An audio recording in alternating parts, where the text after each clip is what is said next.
if 30% of our population right now can't name the three branches of government, like, we have a problem. And so we need to raise the standards. And so this is, to me, is a very minimal standard to ask students to accomplish in order to get a diploma. Iowa State Senator Jesse Green wants to make it a graduation requirement that high school students pass the civics test that immigrants in the process of becoming naturalized citizens must take. Why would we require more of immigrants to know something about our way of life and how our government functions here in the United States, and then we don't require the same thing of our students? Students would have to score at least a 60% on the exam and could take it as many times as they need to pass it. We don't know that just, hanging our hats on one multiple choice exam that you only have to pass with 60% passage, right, helps us really intentionally enhance the civics comprehension of our student body.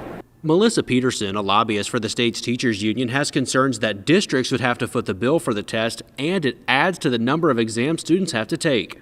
This is an expense that would have to be borne by the public school districts, and again, without that emphasis on intentional comprehensive understanding, and instead just creates one more multiple choice assessment that a student would have to take in order to be eligible for graduation. Well, it's the Department of Education that's going to have to put the work together to put the test together, and then they will give that to the schools to be able to give to the students. So I don't see where the expense would be for the school districts to implement this. At least 13 states require students to pass the federal test in order to graduate, and Iowa could soon join them. At the Iowa State Capitol, I'm Connor Hendricks reporting.